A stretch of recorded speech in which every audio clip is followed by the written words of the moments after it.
Meus irmãos, abra na sua Bíblia, primeiro livro de Samuel, capítulo de número 21. A exposição de hoje será no capítulo 21, inteiro, versos 1 a 15. Em seguida nós leremos o capítulo 22, versos 1 a 5. 1 Samuel, capítulo 21, versos 1 a 15. 1 Samuel, capítulo 22, versos 1 a 5. O texto da meditação desta noite. A palavra de Deus nos diz assim: Então veio Davi a Nob, ao sacerdote Aimeleque. Aimeleque, tremendo, saiu ao encontro de Davi e disse: Por que veio só e ninguém contigo?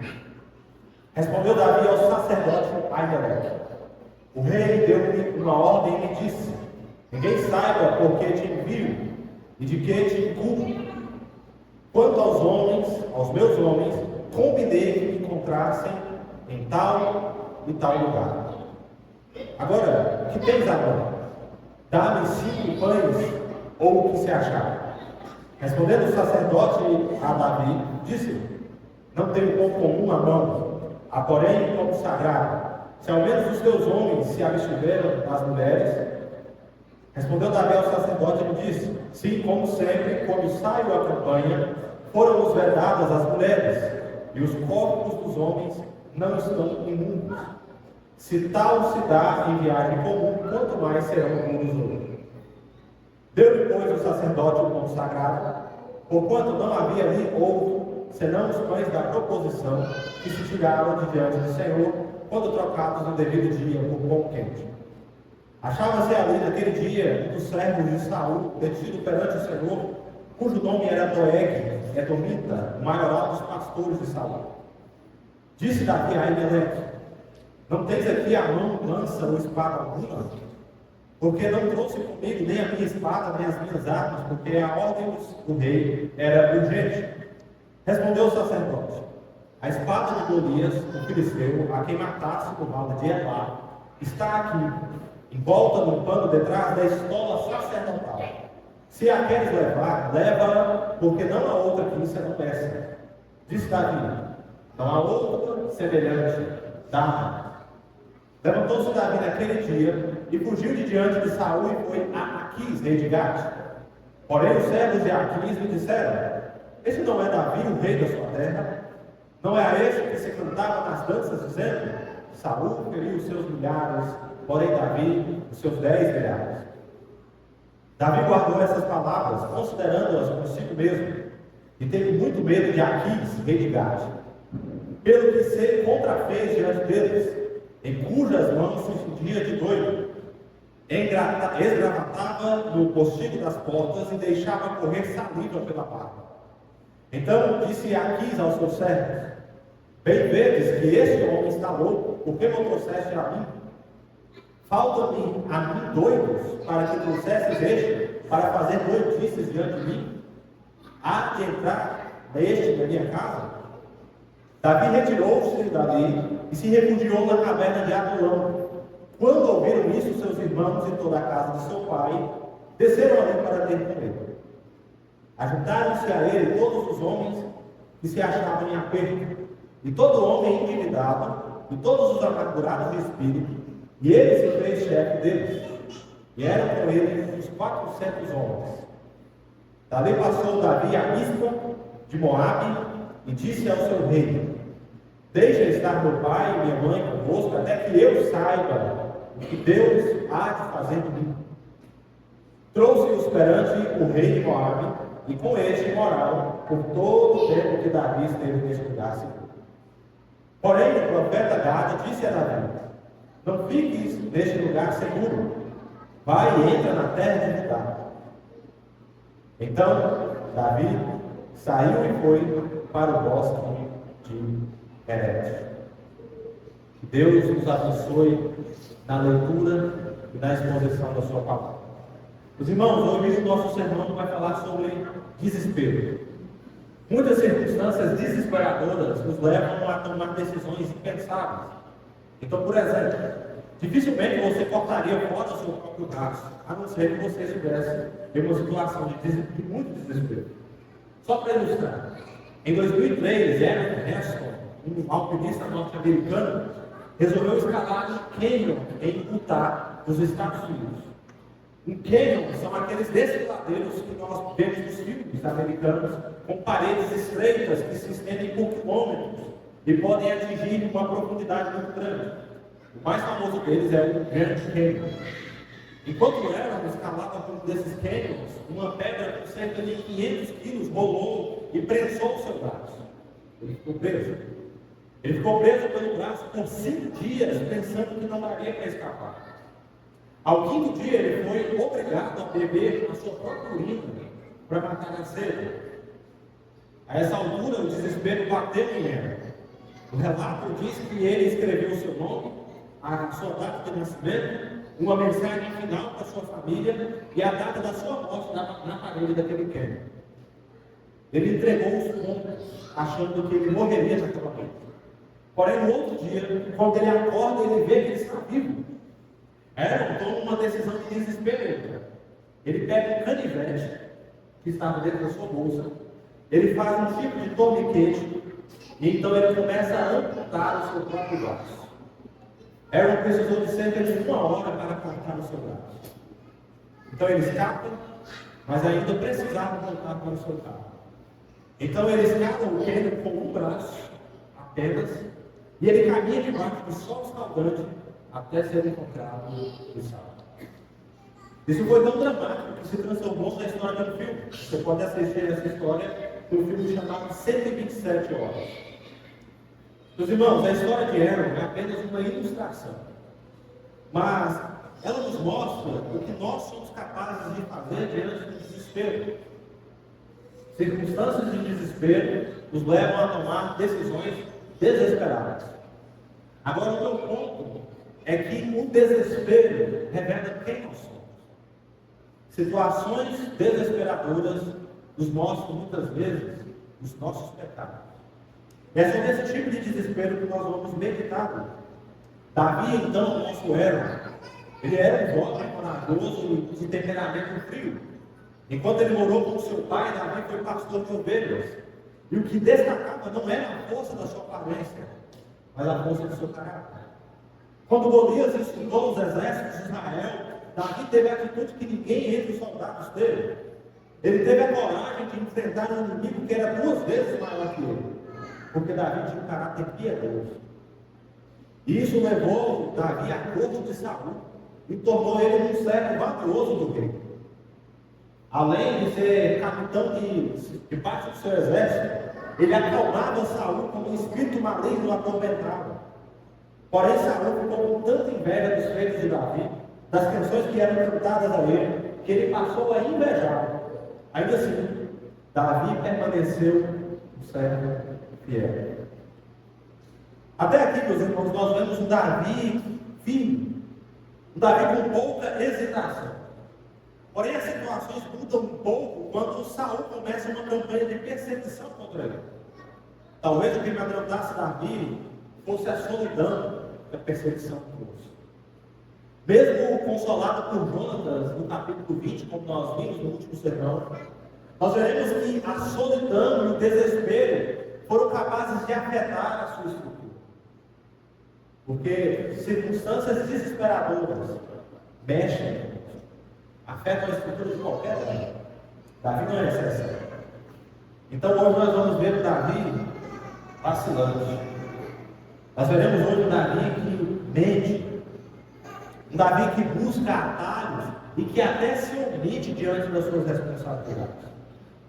E o que isso vai nos ensinar então? Hoje nós veremos, meus irmãos, como nós somos inclinados à autossuficiência em situações de desespero. Agora, embora surja para nós alternativas fáceis do desespero, a história de Davi nos ensina, meus irmãos, a confiar na providência de Deus. A história de Davi nos mostra que diante das situações desesperadoras que cada um de nós vivemos, nós precisamos olhar para o Senhor. Veja só, após Davi se despedir de Jonatas, Ele vai buscar refúgio junto aos sacerdotes do Senhor. Ele vai para Nob, uma cidade que havia se tornado muito importante nos anos recentes da história de Israel. Nob ficava a cerca de 3 quilômetros de Jerusalém e muito próximo a Gibeá, a cidade de Saul, que era então a capital do reino. Ele havia se tornado, a cidade de Nob havia se tornado a nova Siló, um tipo de cidade santuário. Nós descobrimos que após a morte de Eli e seus filhos em Siló, de alguma forma, Nob assumiu o papel de novo centro religioso de Israel, o que nos leva à conclusão de que possivelmente o tabernáculo do Senhor estava ali. Assim, Nob se tornou uma cidade de culto, uma cidade de escola sacerdotal para treinar as novas gerações de sacerdotes. O sacerdote responsável por Nob era Aimeleque, irmão de Aías, o conselheiro de Saul, que é mencionado no capítulo 14.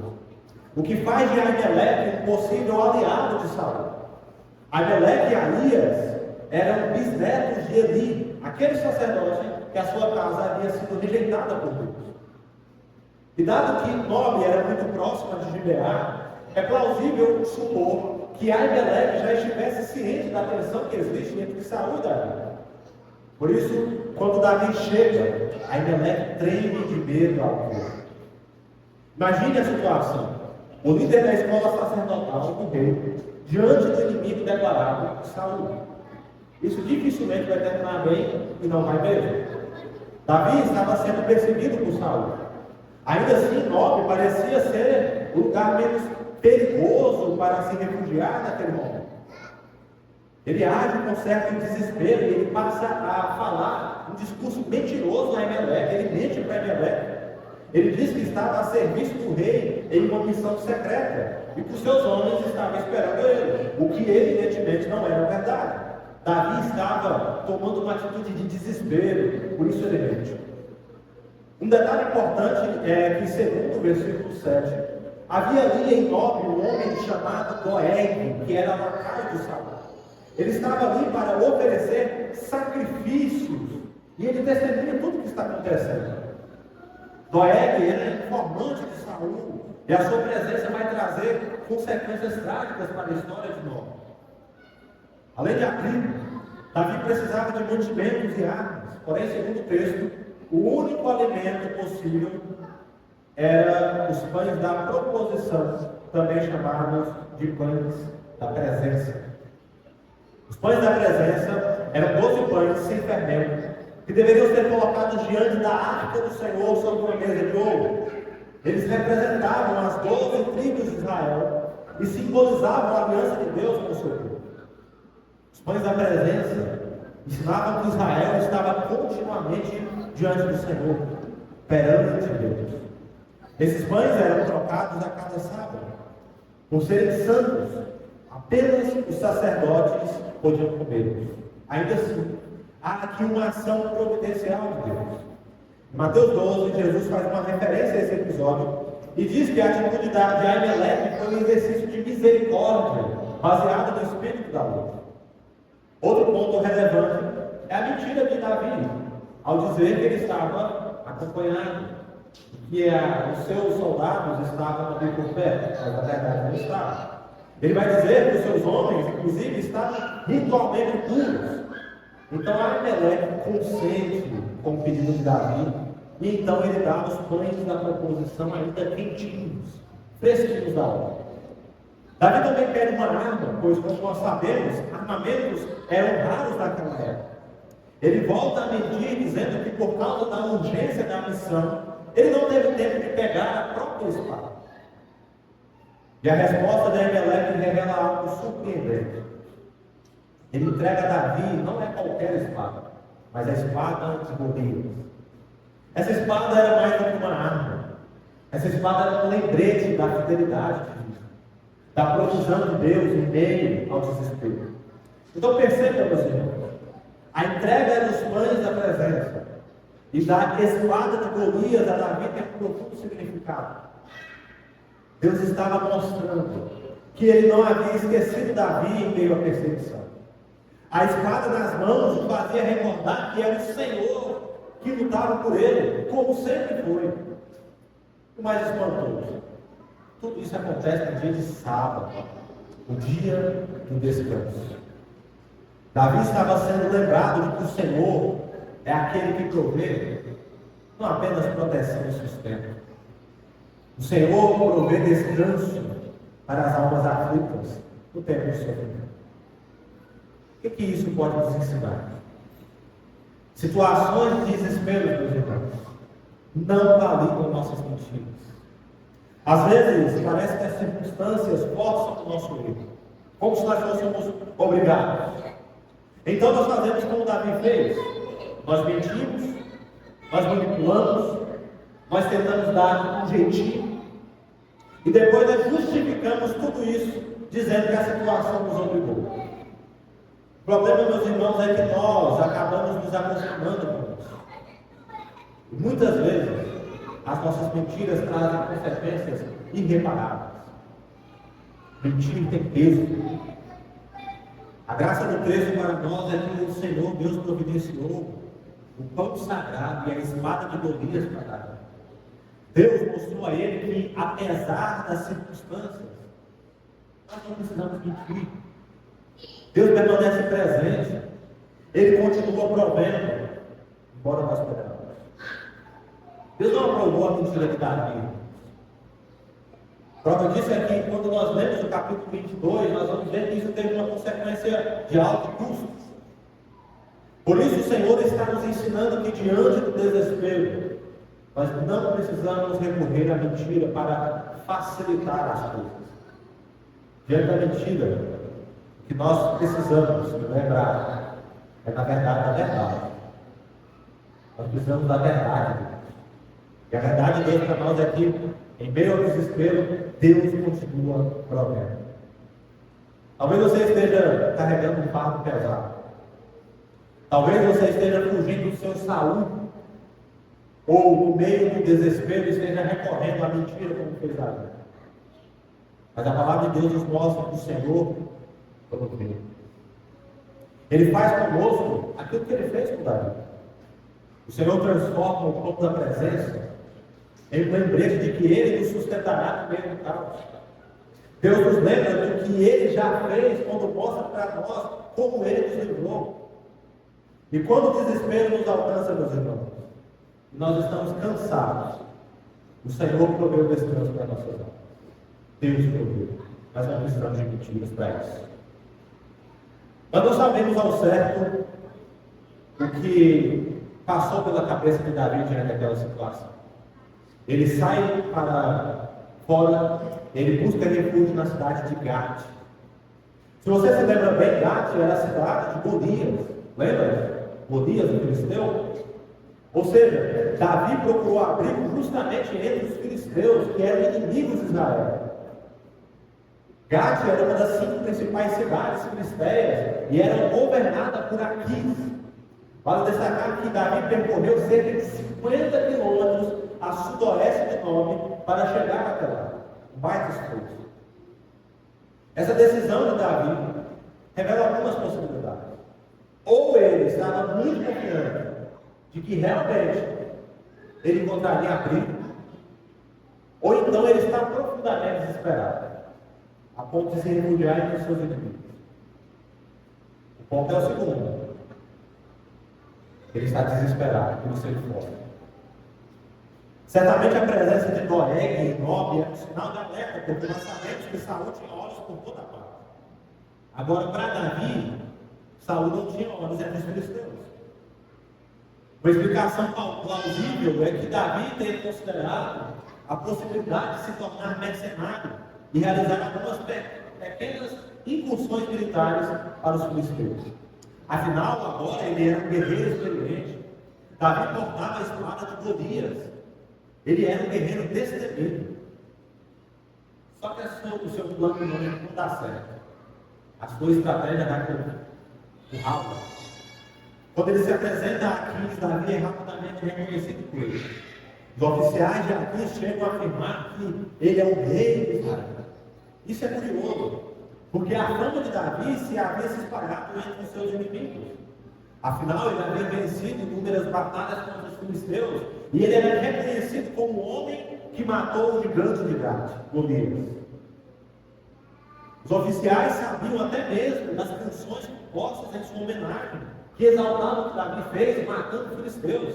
Saul matou seus milhares, mas Davi seus 10 milhares. Em certo sentido, para os filisteus, Davi vai ser uma ameaça maior, inclusive do que o próprio Saul. Por isso, quando Davi ouve os oficiais recitarem a sua canção, ele percebe imediatamente que ele não vai ser recebido. É óbvio isso. O que faz com que ele tome uma estratégia muito doida. Porque Davi ele nota quando ele havia sido precipitado a buscar apoio dos filisteus. Então ele vai agir com desespero. Ele se finge de louco, de doido. O texto relata que ele arranhava as portas da cidade e agia de maneira tão estranha, salivando da sua própria barba. Ele babava diante da situação. Pode parecer engraçado, um ato irracional, só que para os povos antigos isso tinha um significado. Entre os antigos, isso significava que possivelmente Davi estivesse possuído pelos deuses, por espíritos, o que poderia servir de impedimento para que os matavam. Mas ainda assim, estar ali não era algo bem quisto pelos filisteus. Por isso aqui desdenha de Davi, uma cena totalmente humilhante, vexatória. Então Davi escapa por um triunfo. Agora imagine só o que está acontecendo, irmãos. Qual que é a probabilidade disso acontecer? Davi esteve na presença dos seus arqui-inimigos e eles não sofrem nenhum ferimento, nem castigo. O capítulo 22 nos informa que depois disso, Davi sai ileso e ele foge de Gade e consegue se refugiar em outro lugar. O ponto é que essa experiência em Gade é didática para Davi. Correr um risco de vida tão grande, em meio ao desespero, força Davi a se lembrar de verdades espirituais que eram essenciais para ele. O Salmo 34 foi escrito por Davi exatamente refletindo sobre a sua experiência entre os filisteus em Gade. E isso é curioso porque o seu sofrimento o levou à reflexão, e a reflexão levou ao louvor. Davi inicia o salmo dizendo: bendirei o Senhor em todo o tempo.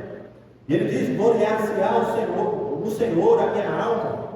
E então ele faz declarações profundas como: temei ao Senhor, vós os seus santos, pois nada falta aos que o temem. O que parece ser uma ponderação sobre a provisão de Deus em meio às adversidades pelo mundo. Mas adiante do salmo, Davi afirma: muitas são as aflições do justo, mas o Senhor de todas livra. De certo modo, irmãos, Davi não romantiza a sua própria astúcia, a sua própria estratégia. O salmo não exalta a sua estratégia, mas sim a misericórdia do Senhor. Davi vive uma experiência de morte iminente, e por isso o salmo é um convite para olhar para o sofrimento por meio da fé. Em resumo, o Salmo 34 vai ensinar 3 verdades importantes sobre essa experiência. Primeiro, Deus livra os seus, mesmo quando nós falhamos diante da circunstância. Deus pode usar sua providência para nos livrar, mesmo quando, irmãos, nós erramos, embora isso não justifique nossos pecados. A glória é inteiramente Deus, e não sobre estratégias que nós bolamos em meio a situações de desespero. Segundo o Salmo 34, mostra que os que temem e confiam em Deus são sustentados e protegidos em todo o tempo. O que quer dizer que a vida piedosa é vivida em meio a tribulações, mas isso requer confiança no Deus que vigia. E terceiro, o Salmo 34 nos ensina que a verdadeira fidelidade está em viver piedosamente no temor do Senhor. Em outras palavras, logo após essa experiência, Davi entende que a felicidade duradoura pertence apenas àqueles que vivem no temor do Senhor.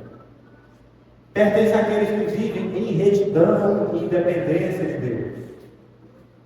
Portanto, meus irmãos, o Salmo 34 nos mostra que poucas coisas são tão didáticas quanto o sofrimento. A resposta de louvor de Davi nos mostra que o justo não é esquecido por Deus. De certa forma, Davi se enxerga como um justo que sofre injustamente. Mas o ponto central é que o seu sofrimento vai conduzir ele ao louvor. Davi sai do sofrimento e chega na adoração. O que isso nos ensina? Isso nos mostra, irmãos, como nós somos seduzidos a buscar caminhos estranhos quando nós estamos desesperados. Davi estava tão fora de si que ele teve que se passar por louco para sobreviver. Quando Davi busca refúgio entre os filisteus, isso tem a ver com a gente, com o que nós fazemos, com as nossas decisões. Isso mostra como nós tentamos ser independentes. E ainda por cima nós achamos que nós criamos o nosso próprio destino. Às vezes, meus irmãos, nós tomamos algumas decisões que são ruins. Quantas vezes nós buscamos conselhos com pessoas que não conhecem a Deus? Quantas vezes nós buscamos fuga em coisas que só nos destroem? Quantas vezes nós deixamos a nossa casa para buscar refúgio com o inimigo?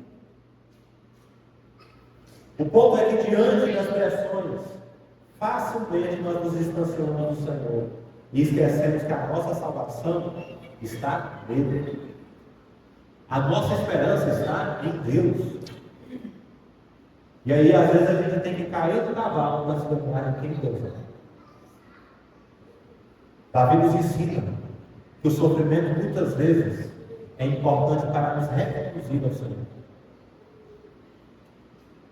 O sofrimento nos reconduz ao Senhor. Presta atenção nisso. O desespero nos leva para longe de Deus. Mas o Senhor nos chama para perto.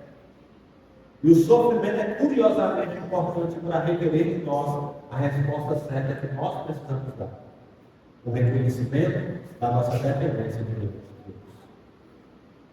O que nós precisamos de situações de desespero não é de fuga, mas de dependência de Deus.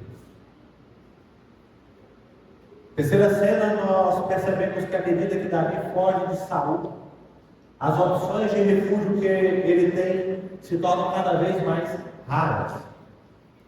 Nem mesmo em terras estrangeiras ele consegue se esconder. Então o texto nos informa que Davi vai se refugiar na caverna de Adulão.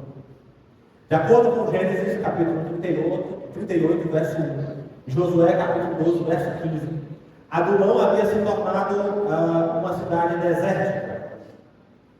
Adulão foi, no passado, uma cidade cananeia até a época da conquista de Canaã.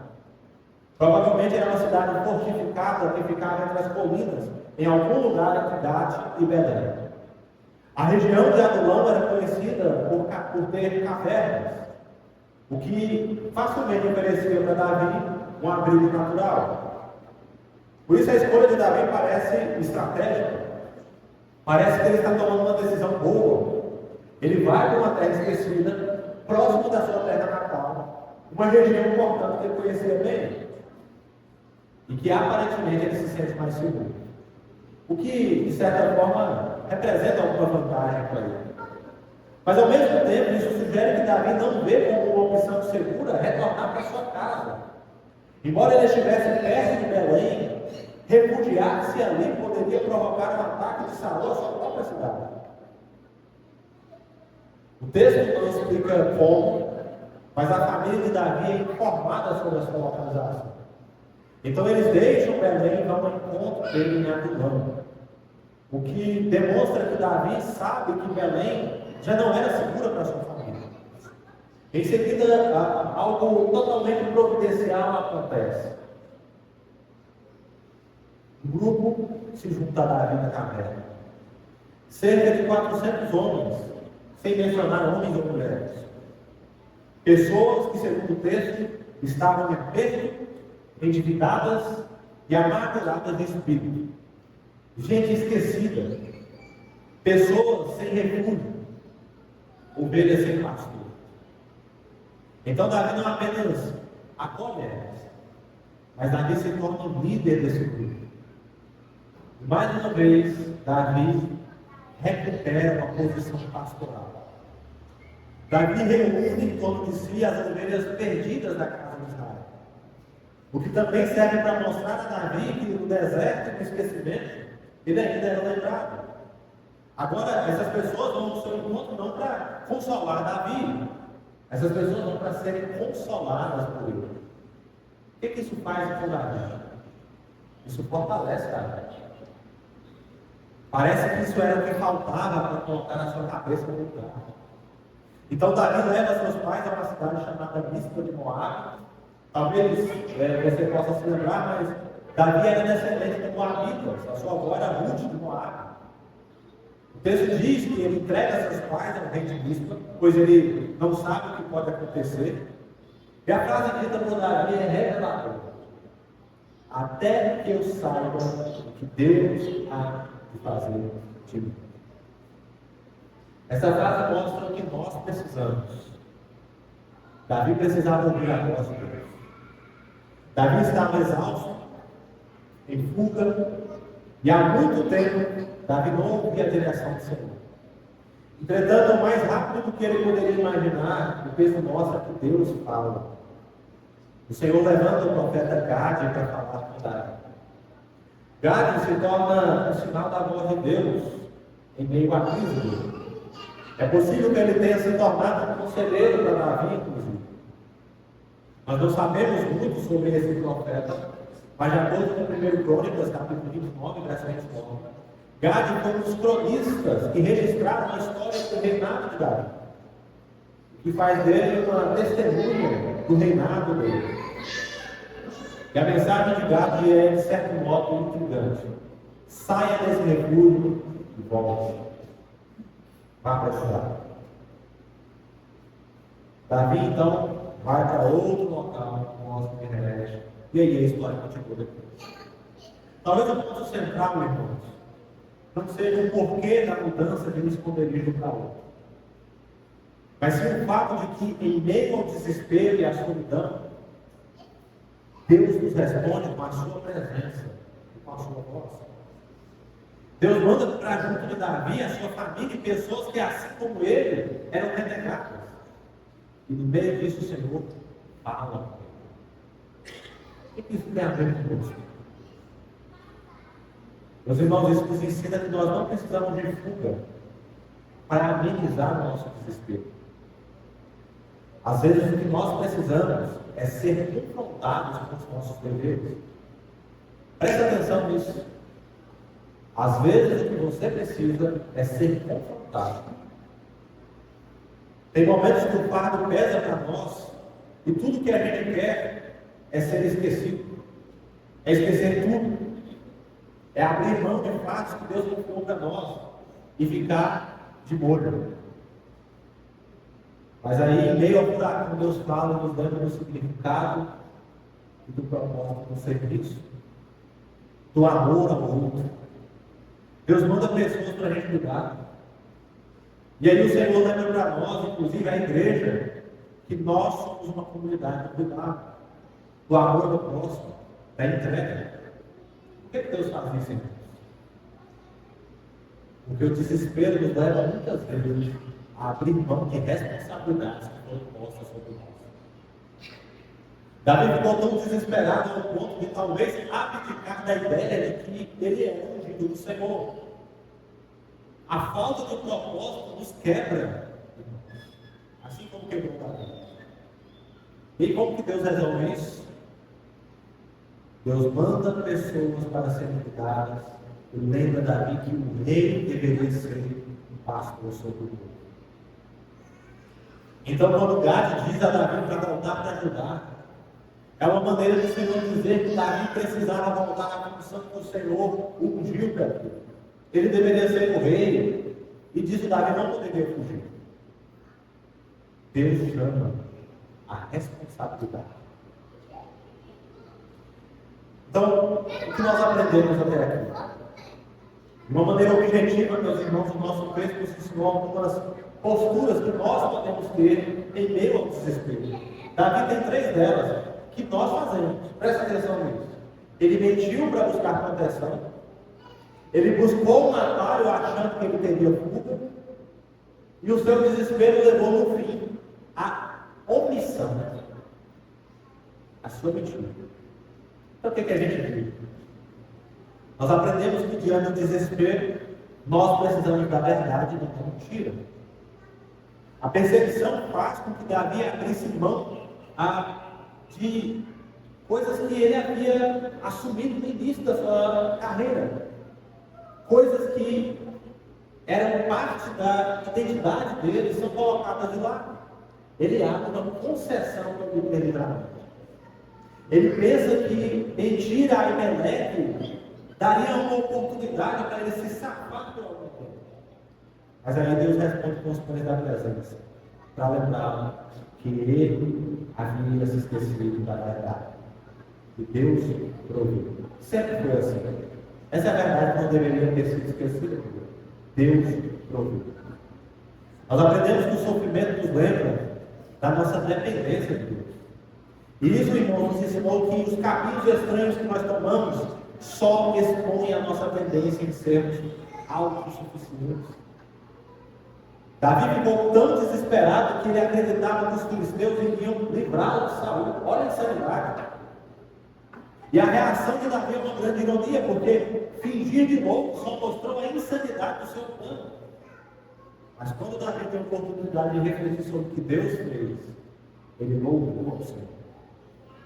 E o Salmo 34 é uma grande lembrança da resposta que nós precisamos. Bendizer ao Senhor em todo o tempo.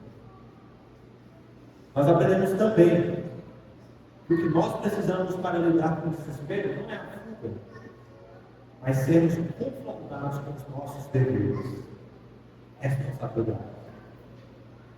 Davi precisou ir para uma região desértica, no meio das ruínas de uma cidade. Ele precisou ir para uma caverna. E ainda assim Deus achou. Deus acha Davi e manda pessoas que o lembraram da sua função. Ele deveria ser o pastor de Israel.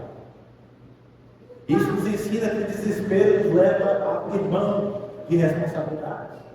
Mas quando o Senhor nos fala, Ele diz: volta ao seu lugar. Volte. Agora, o que essas coisas dizem a respeito de nós? Deixa-me fazer algumas aplicações. Primeiro, meus irmãos, nós precisamos confiar na providência de Deus. Situações de desespero tendem a nos fazer esquecer disso. O problema do desespero é que as circunstâncias costumam nos sufocar. Coisas que acabam sendo instrumentos para fazer com que a gente esqueça da boa semente que foi plantada em nós. E é aí que nós nos esquecemos de Deus. A falta de confiança em Deus nos faz achar que pode haver caminhos melhores, ou que de repente nós mesmos podemos nos livrar. E é aí que a gente precisa ser confortado com a nossa insanidade, com a insanidade dos substitutos que nós colocamos no lugar de Deus. Olha, o Senhor não nos abandona. O Senhor é um Deus fiel. O nosso Deus é o Deus que provê quando tudo parece estar perdido. Ele proveu o pão, Ele proveu a espada, Ele proveu o descanso, para nos lembrar que Ele é Deus e não nós. Uma das coisas mais fascinantes quando nós estudamos a doutrina da providência é que ela nos ensina como não tem nada fora do controle de Deus. A providência de Deus é abrangente, porque o Senhor governa tudo e todos no universo que nós sequer imaginamos o seu tamanho, mas a providência do Senhor alcança até as menores coisas. Jesus diz que não cai nenhum pássaro sequer no céu sem a vontade de Deus, ou que todos os cabelos da sua cabeça estão contados. Deus vê cada coisa que nós passamos. Ele sabe de tudo, das maiores até as menores. Agora, o que você precisa se lembrar é que diante do desespero você precisa confiar. Recupere a confiança. Tem um Pai no céu que sabe os mínimos detalhes da sua vida. Confie na providência de Deus. Segundo, transforme lágrimas em louvor. Calvino nos diz que o sofrimento é o mestre da fé. Ainda que nós não queremos isso. Nós não somos amantes do sofrimento. Mas o sofrimento é fundamental para qualquer discípulo maduro na fé. Porque sem o sofrimento, a gente fica soberbo. E por isso o sofrimento serve para tratar a nossa vaidade. Sem o sofrimento, a gente fica bebê na fé. Por isso o sofrimento serve para nos amadurecer. O sofrimento serve para limpar a vaidade do nosso coração. Agora, Davi nos mostrou que o sofrimento não pode ser desacompanhado de fé. Davi louvou ao Senhor porque resposta de fé nos ajuda a lidar melhor com a dor. Quando nós não lidamos com o sofrimento da maneira certa, a gente corre o risco de se tornar pessoas amarguradas. A gente fica tão desesperado que acha que o sofrimento é um fim em si mesmo, mas não é. O sofrimento serve para fazer a gente criar casca, para nos manter humildes, para arrancar a soberba do nosso coração. Mas acima de tudo, o sofrimento nos ensina a responder com fé a Deus. É isso que nós aprendemos. Transforme lágrimas em louvor. Se agarre a Deus. Adore o Senhor. Deus não será insensível na sua vida. Você pode falar com Ele. Você pode orar ao Senhor. Os salmos são uma grande lembrança que o nosso louvor pode ser um grande retrato das nossas experiências mais difíceis. Então, quando nós sofremos, nós falamos com Deus. Quando nós sofremos, nós refletimos. E quando nós refletimos, nós respondemos com louvor. Mas, em último lugar, você precisa lembrar, você precisa voltar onde você parou. Talvez o mais confrontador para nós é que o desespero expõe a nossa omissão. Porque a gente usa o desespero como justificativa para abrir mão de responsabilidades. E isso pode nos fazer desleixados com o serviço ao Senhor. E se tem uma coisa que nós precisamos encarar com seriedade, é o serviço a Deus, irmãos. Nós precisamos ser uma comunidade que serve. Nós precisamos nos arrepender de nossas omissões e voltar onde paramos para fazer o que Deus requeriu de nós. Por isso se pergunte: que coisas você deixou de fazer? O que você deixou de lado? O que você abandonou? De repente, em algum momento da caminhada, você perdeu a motivação. E o sofrimento foi a justificativa perfeita para você deixar de lado suas responsabilidades. Confronte-se. Não seja omisso. Volte onde você parou. Pode bem ser que seja isso que falte para você se encontrar. Ou melhor, Deus vai te achar. Volte. O drama de Davi, irmãos, é de muitas maneiras o nosso drama. Cada um de nós vivemos experiências de desespero e nós tentamos não ter controle, inventamos soluções, pegamos atalhos, fugimos das nossas responsabilidades e nós até mesmo nos escondemos. Isso nos vai para o mundo. Nós mentimos, nós nos omitimos e isso faz com que a gente se perda. Mas como aconteceu com Davi, irmãos, a graça de Deus nos encontra mesmo quando nós escolhemos caminhos próprios. O Senhor jamais vai aprovar mentira, nem fuga, nem muito mesmo as nossas omissões. Mas Ele também não nos abandona. Davi fez todas essas coisas. Ele mentiu, ele fugiu, ele abdicou dos seus deveres. Em contrapartida, o Senhor proveu pão, espada, deu descanso. No fim, Deus mandou pessoas para lembrar Davi de que Deus é presente. Deus mandou gente para Davi cuidar. O Senhor mandou um profeta para que Davi ouvisse a sua voz. Porque esse é o nosso Deus. O Deus que nos restaura, que nos confronta, mas que transforma cavernas em escolas. Deus transforma lágrimas em louvor. Deus transforma pequenos fugitivos em pastores. De uma maneira imperfeita, Davi aponta para um ungido que é maior do que ele. O filho de Davi também foi rejeitado. O filho de Davi foi perseguido. O filho de Davi foi exilado. O filho de Davi foi levado para o deserto. Embora isso, Jesus não fez como Davi. Ele não mentiu, ele nunca fugiu, ou sequer omitiu a si próprio diante das responsabilidades. Jesus é o pastor das ovelhas perdidas. Diferentemente de Davi, que teve que ser encontrado pelas suas ovelhas, Jesus é aquele que vem até nós, que vem até você. Enquanto, de uma certa maneira, Davi se refugia na caverna para se exilar, a caverna serve para levá-lo de volta para a sua função.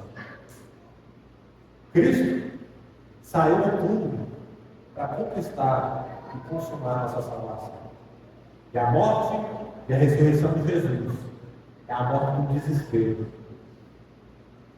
E aí eu digo a você agora, hoje você pode voltar no seu lugar, confiar na providência de Deus, transformar lágrimas em louvor, porque o nosso Salvador é maior que o nosso drama.